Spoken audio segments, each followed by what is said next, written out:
రైతు కష్టమేందో నాకు తెలుసు. నేను స్వయంగా రైతును కాబట్టి రైతాంగాన్ని కడుపులో పెట్టి చూసుకున్నాం. మీ అందరికి ఒక మాట చెప్తా ఉన్నా,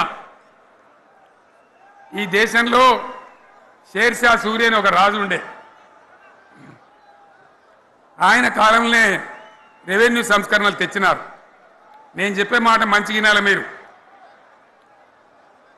చరిత్ర పొడుగుతో చూస్తే షేర్షా సూరి నుంచి స్వతంత్ర భారతం వచ్చిన తర్వాత ప్రజాస్వామ్య ప్రభుత్వాలు కూడా రైతుల దగ్గర రకరకాల శిస్తులు వసూలు చేసినారు, రైతుల దగ్గర డబ్బులు వసూలు చేసినారు, తహసీల్ రకాలు వసూలు చేసినారు, నీటి తీరువాలు వసూలు చేసినారు. కానీ రైతును చూడాలని వాడు అందుకోలే.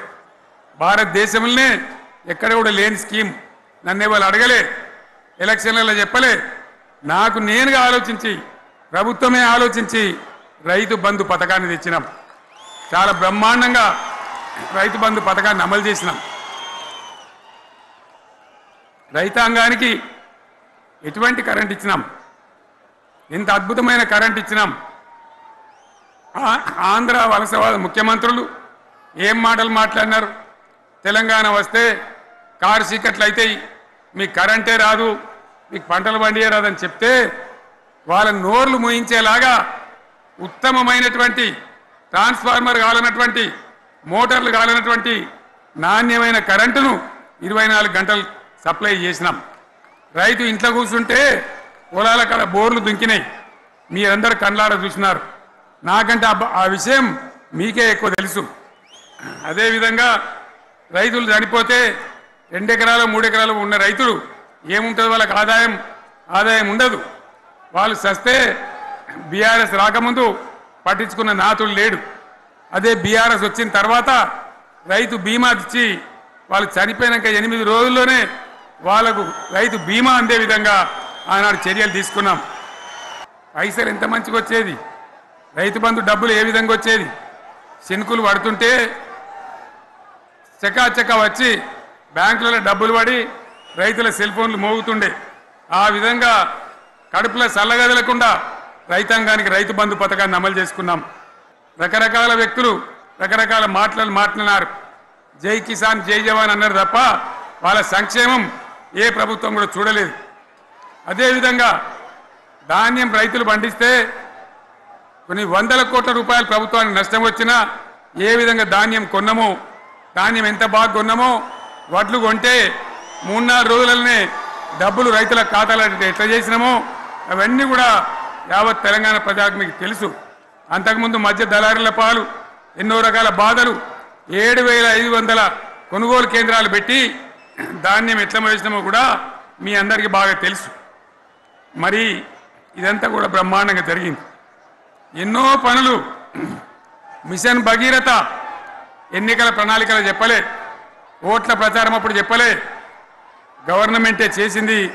ఇంతింత నల్లబెట్టి ప్రజలకు అందియడం జరిగింది. రైతు బంధు కానీ, రైతు బీమా కానీ, కళ్యాణ లక్ష్మి కానీ, కేసీఆర్ కిట్ కానీ, కంటి వెలుగు లాంటి ప్రోగ్రాం కానీ ఎవరు అడిగిన నన్ను ఎవరు అడగలే. అయినా మా అంతల మేమే మన రాష్ట్రం మన ప్రజలని వాళ్ళని బాగు చేసుకోవాలని చేసినాం. చెరువులలో చేపలు పెంచాలని ఎవరు అడిగిన నన్ను, ఎవరు డిమాండ్ చేసినారు, వాళ్ళకి వృత్తి పని దొరకాలని, మత్స్యకారులను ప్రోత్సహించాలని చెరువులలో చేపలు పెంచినాం.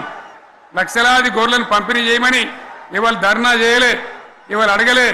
కానీ ప్రభుత్వమే తనంతట తానే బ్రహ్మాండంగా వాళ్ళకు చేయడం జరిగింది. ప్రజల అవసరాలు ఎప్పటికప్పుడు తీర్చినాం. అంతవరకే ఆగలే. పారిశ్రామిక రంగం మీద దృష్టి పెట్టినాం, పెట్టుబడులు ఆకర్షించినాం. సుమారు 20 నుంచి 25 లక్షల మంది పిల్లలకు ఉద్యోగాలు ఇప్పించే ప్రయత్నం చేసినాం. 40 కోట్లు మాత్రం ఉన్న ఐటీ ఎగుమతులు 2.5 లక్షల కోట్లకు పెంచగలిగినాం. ఐటీ రంగంలో 7 లక్షల మందికి ఉద్యోగాలు కొత్తగా వచ్చినాయి. 1000కి పైగా గురుకులాలు పెట్టినాం. పేద ఇళ్ళ విద్యార్థులకు ఉత్తమమైనటువంటి చదువును అందించినాం.